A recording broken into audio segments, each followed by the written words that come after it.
Ladies and gentlemen, my name is TotalBiscuit. I'm here to ask and answer one simple question. WTF is Red Faction Armageddon? This is by a company called Volition. You may have heard of them. You certainly should have. They made certain other games, Red Faction Guerilla being one of the main ones. This is the sequel to Red Faction Guerilla. It follows on from the story of Red Faction Guerilla. Admittedly, you are playing a different character. I believe the grandson. Is it the grandson? I think it's the grandson of Mason from the original game. It's another Mason, needless to say. So, this game is certainly a departure from Guerilla, but certainly not a departure from the series. So, we're going to play a bit of it, and I'll tell you why, I'll tell you what I like about it, tell you what I don't like about it. So, to start with, the game is probably the best port Volition have ever actually done to PC. And if you know Volition games, you're also aware that they have a fairly bad history of ports. Yeah, they're not very good at it. They keep messing things up, which is problematic. But in this case, this runs in DirectX 10 and 11 mode quite nicely, and the only thing I need to do to stop it from crashing was to turn shadows off. Which is odd, because I'm still seeing shadows, so I have absolutely no idea what kind of shadows they were referring to. Apparently this game has multiple types of shadows. It's like, this looks like a shadow to me, apparently it isn't, so there you go. Maybe my interpretation of shadows isn't the same as everyone else's. Whatever the case, it is a problem they have acknowledged and they're working on fixing, but for the most part the game runs extremely well, frame rate is really, really solid, and it is graphically rather impressive. As you can see, and the lighting effects in this game are really good, as is the texture work and, of course, the destruction engine behind it. Now, this game, as opposed to Red Faction Guerilla, is extremely linear. Now, Guerilla, as you are probably aware, was quite the open-world game. You started off in the workers' camp area, and you could drive around doing all sorts of things. And it was a little bit GTA-like, but of course it had missions and things like that. This, on the other hand, is pretty much a linear third-person shooter. So, as to whether or not you'll actually enjoy that, well, that really is up to you, isn't it? That's going to be the question. Can you tolerate it being a linear first-person shooter? Or are you looking for another open-world game? So if you're looking for another open-world game, you're actually not going to get one by any stretch of the imagination. That is not what this game is. It is not an open-world game. It is a straight-up shooter. Now, some people might say, oh, well, it's betraying the franchise's roots. Actually, that's the exact opposite of what it's doing. Those of you who played the first Red Faction will be aware that the first Red Faction was a linear FPS. And the gimmick of Red Faction, aside from it sort of being a Half-Life alike, was that it had a destruction engine built into it. It's called Geomod. This game also has Geomod. Geomod 2, if I recall correctly. And the destruction engine for this game is quite something. I will show you why once I get to a building I can actually blow up. I'm a little bit too busy dealing with these sodding things at the moment. These things actually give aliens within the area power, so you usually want to blow them up. Okay, so, let's see, is this a building? So it looks like a building. I'm going to go in and grab what I can from it, and then I'm going to see if I can flatten it. Any of you that have played Red Faction Guerilla will know exactly what I am talking about. So, collect some ammo, collect some crates, stuff like that. I think what we'll do is... Oh, that's an audio log. Okay, we'll have that. They've extended my tour another 6 months. They said it's about maintaining unit cohesion in a time of war. The same excuse as last time. So it's another 6 months. And then, 6 months after that, over and over, I don't think they're ever letting us go home. Indeed, there's quite a few audio logs around the place that do a pretty good job of telling the story, actually. The voice acting in this game is, I would definitely say, above par. It's often quite witty. It's certainly rather amusing. And, more to the point, yes, the destruction engine is very, very good. It is the best destruction engine they have ever done. Without a shadow of a doubt, really. So, there's something else which I like about this game an awful lot. Allow me to demonstrate. This is the magnet gun. This is possibly the best gun ever invented. I mean, this is gravity gun level of fantastic. This is portal gun level of fantastic. It's just absolutely awesome. You get infinite ammo with this thing, thank God, because it might be the gun you want to use more than anything else, because it is that cool. And what happens is you attach a magnet, and then you attach another magnet to where you want it to go. So we've got that area right there. Let's just say that we attach it to here. And then it will pull it in the direction of the blue magnet. So it's like a portal gun mixed with the grappling hook from Just Cause 2, only with much more violent results. It is the best thing I've ever seen in any kind of game which involves shooting. I absolutely adore it. And of course you can do that with enemies. You can attach a magnet to one enemy, and then attach the enemy to another enemy and have them smash together. You can attach it to the ceiling, to an explosive barrel. You can attach an explosive barrel to a group of enemies, all sorts of good stuff like that. So that really does help the game out in terms of its fun value. And it's one of the weapons I tend to keep on me at all times. Speaking of keep on me at all times, you can have 4 weapons at any given time, as you can see. There are 15 weapons total in the game, and you can select the weapons that you have at any point collected from a weapons locker. And you find weapons lockers all over the place, really. So, I usually stick with the magnet gun, because, hey, why the hell would you not? Because the magnet gun is fantastic. The charge launcher is also pretty good. Hey, magnet gun. Splat. I love it. I'm sorry, but the magnet gun is the coolest thing in the world.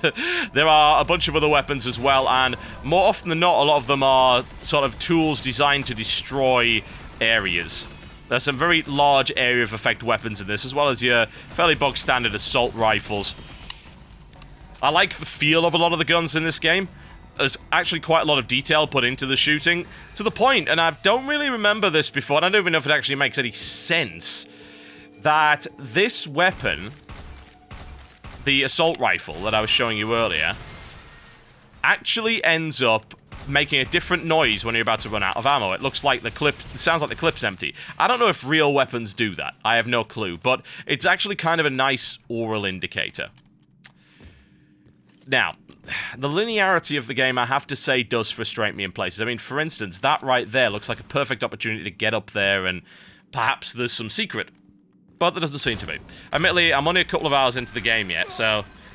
lol. So that's not to say that there aren't any secrets in the game, but it does give you areas where you can get a bit of a playground effect going on. I mean, a lot of the combat areas are these wide open spaces with all sorts of things you can do in them, which is cool, but it would actually be kind of nice if they allowed you to have a bit more freedom. I'm not expecting Red Faction Guerilla level of freedom, because this is not Red Faction Guerilla. This is more like the first game. I didn't really play the second game. I know that one was on console primarily, as I recall. Well, did it have a PC version? Maybe it did, but I definitely never played the second one, but I did play the first one through to completion, and yeah, that one was pretty linear as well. So, I don't really object to that per se, as long as the game's got something to redeem it, or it's got a really good reason for being linear. In this case, it tends to have some fairly nice set-piece battles, and the combat engine is sufficiently enjoyable to make me be okay with it being linear. I think that's the real difference between, say, this game and Duke Nukem Forever.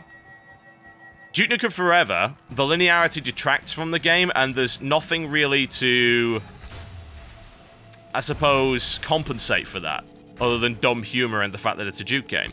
In this case, what you've got is an extremely fun, highly explosive, and very pretty third-person shooter with an unparalleled destruction engine.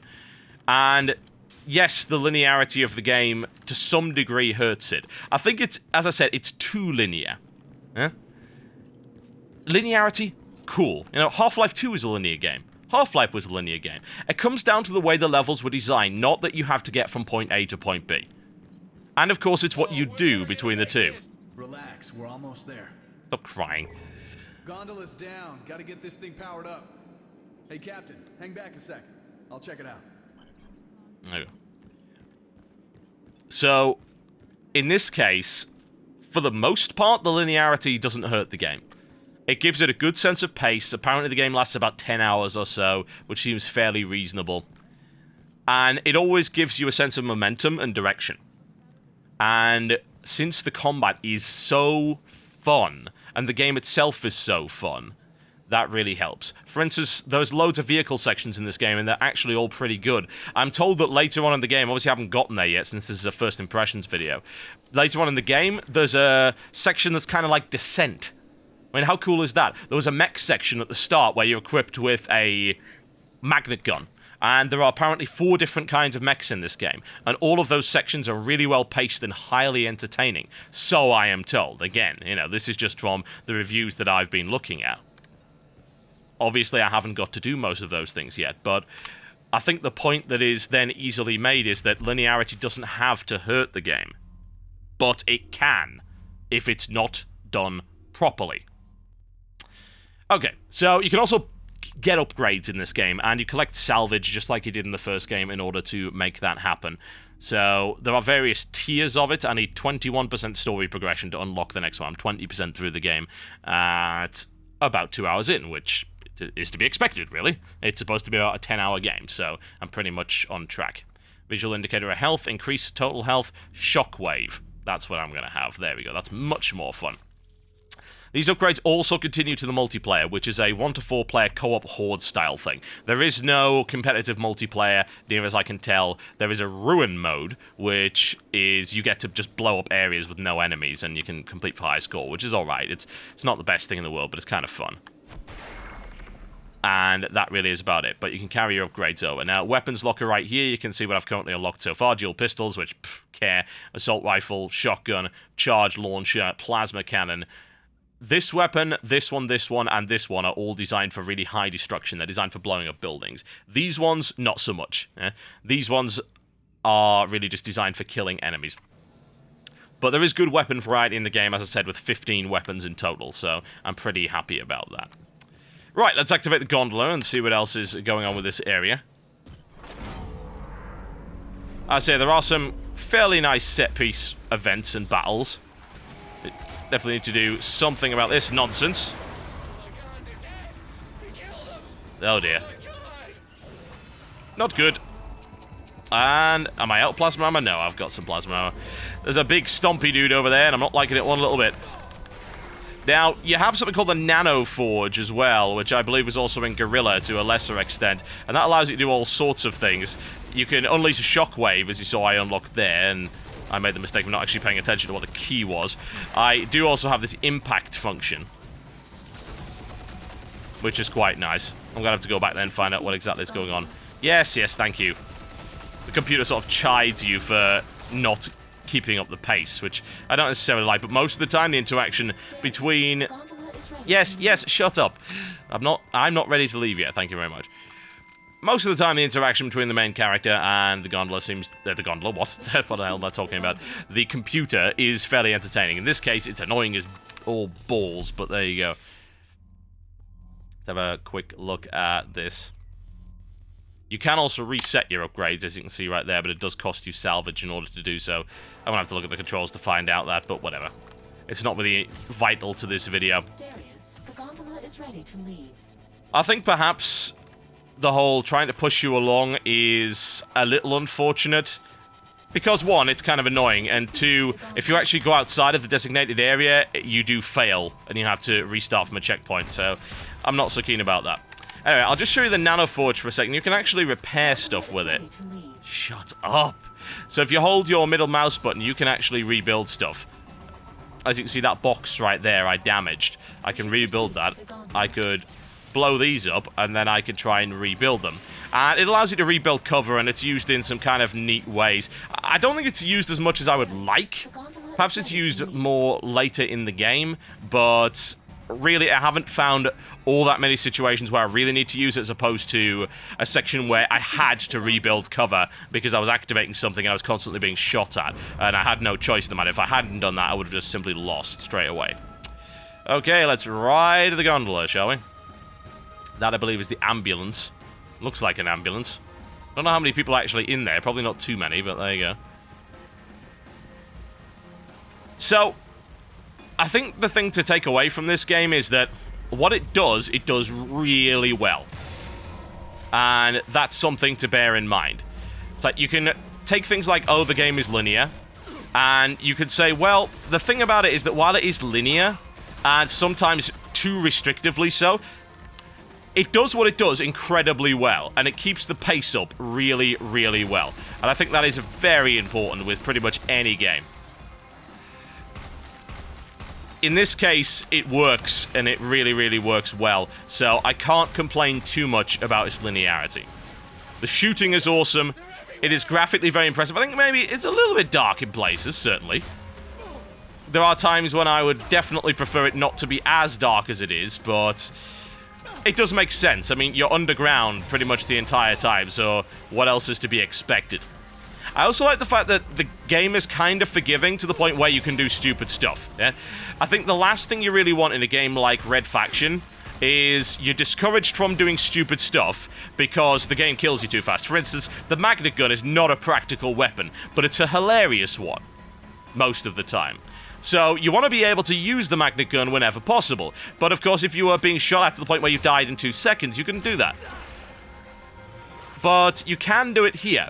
Because, as I said, it is a bit forgiving. If you don't want it to be forgiving, you can crank it up to hard. This is not on hard. This is on normal mode.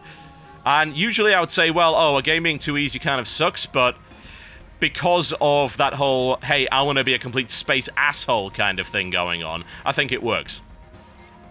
Guerilla, as well, encouraged you to be ridiculous. Oh, look, it's the guy that's in every other game. I don't think I can actually help them all that much, unfortunately. Let me guess, the other guy probably die as well. That'd be kind of an annoying bit of scripting if that were the case. It's like, does it serve any practical purpose for all of them to explode? Or would it be okay for them to actually just, you know, let me save them? I don't know. That's assuming that it is a scripted event. It might not be. Yep, sup. Well, it doesn't die. There you go.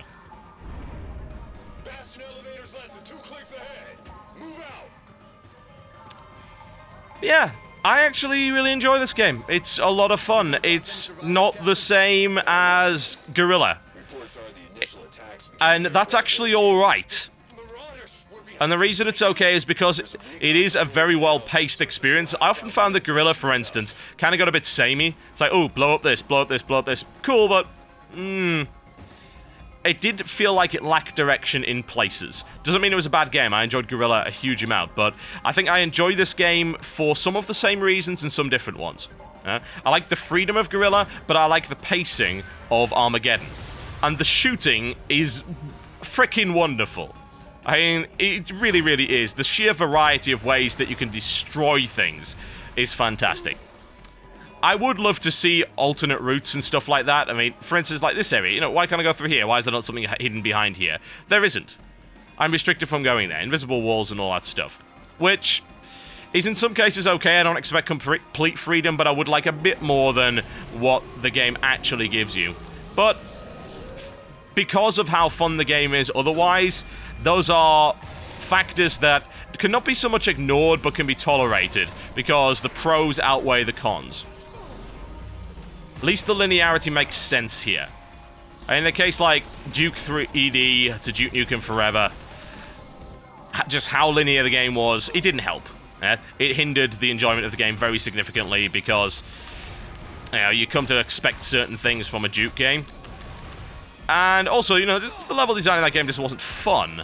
And it didn't help that the shooting wasn't all that fun either, and I'm going to die here if I'm not careful, good God. But in this case, nah, I'm alright with it. It's a good laugh. It's a very good laugh. The magnet gun is the best thing of all time. It just is. I mean, God, it's so good. It's so much fun to actually play with. And it's not the only gun that is either. The Nano rifle is particularly cool. You want to demolish a building with a Nano rifle, you just sort of sweep it across the supports of it, and it will just fall over. They can do a lot of things with this destruction engine. I think maybe if they're able to create a hybrid between Guerilla and Armageddon in the next game, and I'm hoping this game is successful enough to allow them to do that, then they will have created one of the best third-person shooters of all time. As it stands with this game, they've created an extremely enjoyable, linear story-driven experience that's, you know, it's got a couple of modes you can play. Infestation's good for a few laughs. You can play LAN mode, you can play offline, you can also play online as well. And the Ruin mode, it's alright, you know. It's pretty fun. It's a bit of a gimmick. It doesn't really have any long-term longevity, I have to say, but it is just a really enjoyable game. So it's something certainly to look into, and I am just loving it to death. I really am. I will no doubt get to the end of this game if I actually have the time to do so, and it's what I was hoping for, I think, out of Armageddon. And as somebody who enjoyed the original game, I'm getting the throwbacks to it sufficiently, and you know, the whole style of it is just pure Red Faction all the way. So there you go, folks. Volition's latest effort, Red Faction Armageddon, about 2 hours in, loving it to death. Without question. You know what, I'll be okay with them just releasing a game that's nothing but the magnet gun. In fact, I would sort of kind of recommend that they do. The magnet gun is the best thing they've ever created. Just look at it! Look at it! It's joy! It's just pure frickin' explosive joy. My name's been TotalBiscuit, and I will see you next time.